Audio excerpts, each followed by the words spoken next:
तो बेटा देखिए ये क्वेश्चन 1 है एक्सरसाइज 1A का क्वेश्चन आपके पास है। Show on shade the regions satisfy by the following inequalities. यहाँ पे काफ़ी सारे आपको इनइक्वालिटीज़ गिवन हैं। तो बेसिकली ये कोई इनइक्वालिटीज़ गिवन है, ठीक है ना जी। इक्वालिटीज़ से हमने क्या करना है, एक ग्राफ बनाना है, जैसे आपके पास नेक्स्ट क्वेश्चन में आपको नज़र आ रहा है, ठीक है। उसमें फिर हमने उसको शेड करना है या अनशेड करना है। कभी वो कहता है शेड द रीजन और कभी वो कहता है अनशेड द रीजन। इस कॉन्सेप्ट को भी आपने जहन में रखना है, ठीक है। अब हम इसके मुताबिक थोड़ा सा क्वेश्चन को सॉल्व करते हैं। द रीजन, अब कहीं पे क्वेश्चन में जब आप पास्ट पेपर्स कर रहे होते हैं, कहीं पे कहता है शेड द रीजन और कहीं पे कहता है अनशेड द रीजन, ठीक है। सिर्फ कॉन्सेप्ट आपने देखना है कि देखिए बेसिकली इक्वालिटीज लिखी हुई है और आपको इन इक्वालिटीज को पढ़ना भी आना चाहिए। जैसे x is greater then 0, this one is 2x plus y less than or equal to 10 और this one is y is greater than equal to minus। अब हमने इसको जब हम इक्वेशन बना रहे हैं, लाइक जैसे हम ये ग्राफ बना रहे हैं, इसको हम बाद में डिस्कस करते हैं। तो आपने इसको इक्वेशन बना दी, this one is x is equal to 0, this is 2x plus y is equal to 10 and this one is y is equal to minus 1। ये आपका तीन इक्वेशंस बन गए हैं। अब सबसे पहले देखिएगा जो x is equal to 0 होती है, जो हमारे पास y एक्सिस होता है वो x इक्वल टू क्या होता है, 0 होता है। क्योंकि x इक्वल टू 0 का मतलब है कि ना आप राइट जा रहे हैं ना आप लेफ्ट जा रहे हैं, तो y एक्सिस हो गया आपके पास ये वैल्यू बन गई। इसकी वजह से क्वेश्चन बनाने की जरूरत नहीं है। नेक्स्ट आपके पास है y equal to -1। y equal to -1 जो होता है, देखिए y इक्वल टू -1 हमेशा जो लाइन बनती है वो कैसी बनेगी, हॉरिजॉन्टल बनेगी कि वर्टिकल बनेगी, हॉरिजॉन्टल बनेगी। क्योंकि y इक्वल टू -1 हमेशा ग्राफ बिल्कुल इस तरह कट करेगा, ठीक है। जब x इक्वल टू समथिंग होती है तो वर्टिकल लाइन बनती है और y इक्वल टू समथिंग होता है तो हॉरिजॉन्टल बनती है। इसमें भी हम उसकी टेबल पे तरफ नहीं जा रहे, यानी इक्वेशन जैसे होता है। लेकिन जब इस किस्म की क्वेश्चन होगी उसके लिए फिर हमें थोड़ा सा टेबल बनानी पड़ती है, ठीक है। टेबल बनाने के बाद हम उसको सॉल्व करेंगे। पहले वाला इसको मैं इसको इधर ले जाता हूँ या इसको एक दो तरीके आप कर सकते हैं आसान करने के लिए। देखें ये x है बेटा और ये क्या है y है। अगर हम x को 0 पुट करें, देखिए x को क्या पुट करें बेटा 0, तो देखिए जरा समझ लीजिएगा, x को 0 पुट करेंगे तो ये सारी वैल्यू क्या हो जाएगी 0, तो y की वैल्यू क्या आ जाएगी 10 आ जाएगी, तो y 10 आ जाएगा। इसी तरह अगर हम y को 0 पुट करें, इसके अलावा भी और भी आप वैल्यू पुट कर सकते हैं आसान करने के लिए बता रहा हूं। अगर हम y को 0 पुट करेंगे तो फिर क्या हो जाएगा 2x 10, तो x क्या हो जाएगा बेटा 5 हो जाएगा। ये आपके पास दो पॉइंट्स आ गए, क्योंकि ये है लीनियर इक्वेशन जिसमें x या y की वैल्यू पावर 1 होती है, that is known as the linear equation. तो उसमें हमेशा जब भी आप ग्राफ बनाएंगे तो क्या बनेगा बेटा स्ट्रेट लाइन ग्राफ बनेगा। अच्छा अब हम इस पे आ जाते हैं। अब हमारे पास ये तीनों हमने फोकस करने हैं, ग्राफ हम बना रहे हैं यहाँ पे, और ग्राफ बनाते हुए पहले आपने देख लेना है कि हमें क्या क्या चीज की जरूरत है बेटा। ये x एक्सिस हो गया, this one is the y axis. अगर आप ग्राफ पेपर पे बनाएंगे तो वेल एंड गुड, लेकिन ग्राफ पे अगर नहीं बना रहे, फिलहाल स्केचअप बना रहे हैं, तो उसको आपने करना ये है कि ये 0 है, इसको पहले से इक्वल डिस्टेंस पे लाइंस ड्रा करना, ठीक है। इक्वल डिस्टेंस पे मतलब क्योंकि हमें x की वैल्यू देखी ज्यादातर हमारे पास -1 इस तरह आ रही है, तो अगर हम यहाँ कर लें 1 इस तरह मैं वैल्यूज ले रहा हूँ, सपोज ये पूरा 1 हो गया, ये 2, ये 3, ये 4। जब हम लिखते भी जा रहे होते हैं साथ साथ और लाइन भी लगाते जाएं तो नॉर्मली ऐसा होता है वो इक्वल डिस्टेंस नहीं हो रहा होता, वो मिक्स हो जाती है। इसलिए अब y की वैल्यू मैक्सिमम हमें 10 तक भी चाहिए जो हमने ग्राफ बनाया है, तो इसलिए आप उसको 1 2 3 भी कर सकते हैं, या अगर हम इसको यूं कर ले 2 4 6 8 10 12 14 इस तरह जा सकते हैं, ठीक है। तो जैसे आपने यहाँ बनाया है वैसे आपको फिर यहाँ बनाना पड़ेगा। अगर मैं यहाँ पे 2 4 6 8 10 12 की बात हम करें फिर 14, ठीक है। फिर -2 -4 इधर हमने क्योंकि -1 -2 रखा हुआ है, तो ये इसका कॉन्सेप्ट होता है कि जैसे x एक्सिस आपने राइट पे रखा है वैसे ही स्केलिंग आपने लेफ्ट पे रखनी है। y एक्सिस जैसे आपने अपवर्ड किया है वैसे स्केलिंग आपने डाउनवर्ड करनी है। क्लियर होगी बात बेटा, ठीक है। अब आपके पास देखिएगा, अब हम वैल्यू पुट करते हैं। सबसे पहले देखें ये लिखा हुआ है x इज इक्वल टू 0। अब x इज इक्वल टू 0 बेटा कौन सी लाइन है, ये जो y एक्सिस है basically this one is known as the x is equal to 0, क्योंकि ये वर्टिकल लाइन बन गई है। अगर सपोज होता है x इज इक्वल टू 1 तो कहाँ लाइन बनती, x1 हियर है तो हम सीधी लाइन यहाँ पे लगा देते, तो बेसिकली ये भी वर्टिकल लाइन है। लेकिन हमने करना क्या है, आप इसको इसके साथ इनइक्वालिटी भी लिखते हैं। इसको रीड करेंगे कैसे लिखा हुआ है बेटा, ये x इज ग्रेटर देन 0, तो तो इसको साथ साथ लिखते जाएंगे, हो गया। उसके बाद है दूसरे, इसमें पॉइंट्स यूँ देखने होते हैं, ये आपने ऑलरेडी ग्राफ बनाया हुआ स्टेटमेंट, x0 है y10 है, देखें x0 y10 पॉइंट ये बन गया, x5 और y0, x5 है बेटा और y0 पॉइंट आपका ये बन जाएगा। तो अगर आप स्केल से इसको डॉट लाइन लगा देंगे तो ये बिल्कुल क्लियर हो जाएगा आपके पास, ठीक है बेटा। स्केल यूज कर लेना ताकि आपके पास ये लाइन हमारे पास क्लियर हो, ठीक है। अच्छा जी, अब आ रहे हैं इसको, अब ये इक्वेशन किसकी बनाई हमने, इसको रीड करेंगे 2x plus y less than equal to 10, ठीक है, 2x plus y less than equal to 10। उसके बाद देखिए ये लिखा हुआ है y इक्वल टू -1, अब y इक्वल टू -1 कहाँ पे होगा, बेसिकली ये है, तो ये लाइन कौन सी बनेगी, हॉरिजॉन्टल बनेगी। तो हॉरिजॉन्टल के लिए आपके पास ये लाइन आएगी इस तरह, तो इस लाइन को हम क्या नाम दे रहे हैं, इक्वेशन क्या बन गई बेटा, y is greater than equal to -1। यहाँ तक बात समझ आ गई। ये यूं समझ लें, आपने इसकी सिर्फ क्या बना दी है, लाइंस ड्रा कर दी हैं जैसे जैसे वो बता रहा है। अब अगर 3 इक्वेशन हैं तो 3 लाइंस बनेगी, 4 हैं तो 4 बनेगी, जो भी क्वेश्चन आपको गिवन होगा। अब आपके पास इंपॉर्टेंट चीज़ है जो मैं यहाँ पे लिख रहा हूँ, ये बहुत आपको इंपॉर्टेंट बात है। मैं यहाँ पे लिख रहा हूँ कि आंसरिंग पोर्शन, क्या लिख रहा हूँ, आंसरिंग पोर्शन, ये आपको बहुत कम चीज में नजर आएगा, इसको फोकस करना है।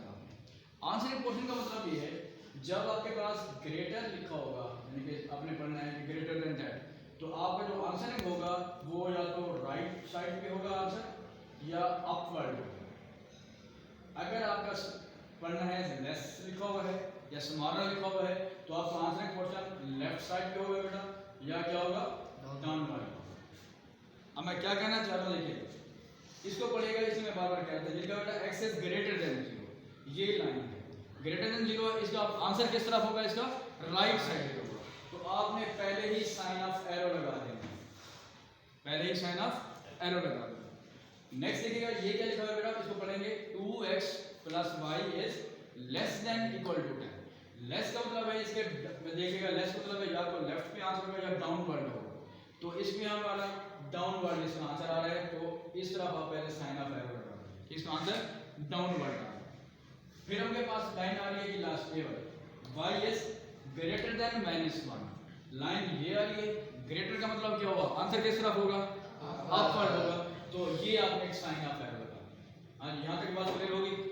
अब इस साइन ऑफ एरो लगाने से आप यूं सेव हो गए हैं कि अगर वो कहते हैं कि शेड द रीजन, तब भी हमारे लिए आसान हो गया है।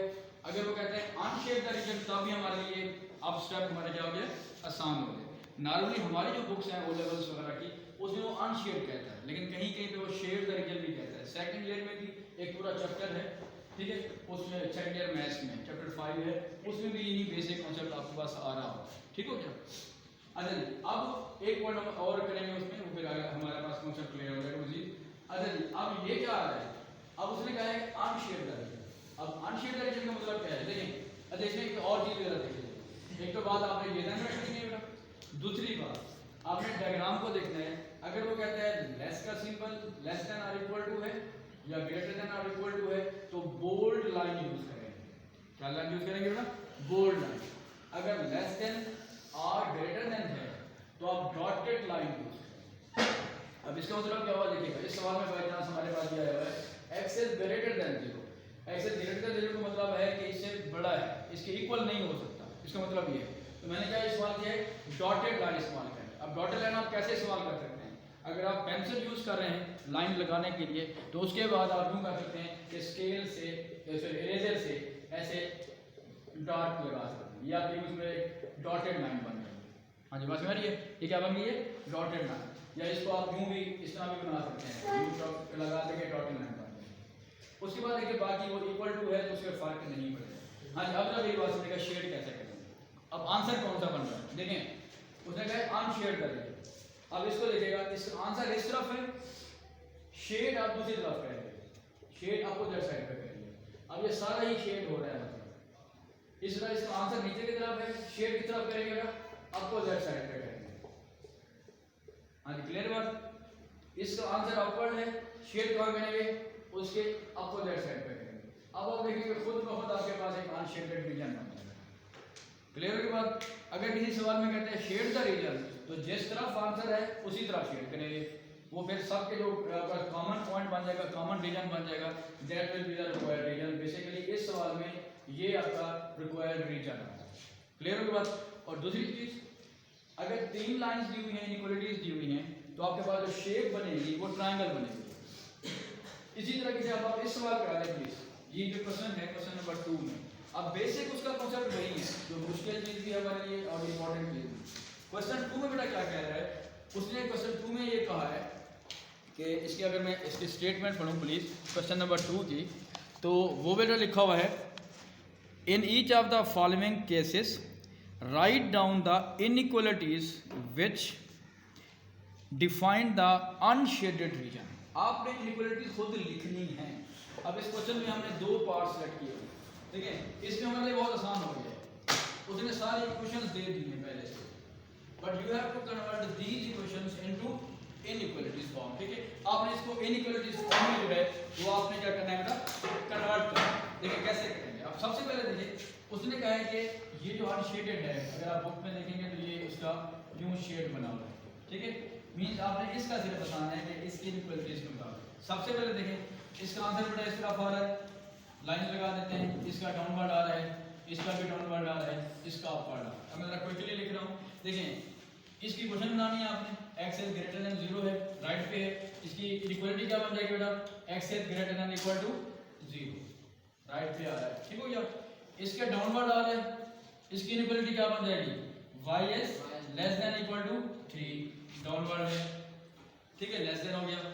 इस इक्वेशन को देखिएगा, ये भी अब बस क्या है, हाथ के इशारे से आप कर सकते हैं, दिस इज डाउनवर्ड, ठीक है, इस तरफ आ रहा है, तो क्या बनेगा जी, x plus y less than equal to 4, और ये अपवर्ड जा रहा है बेटा, इसकी इक्वालिटी क्या बन जाएगी, y is greater than equal to 0।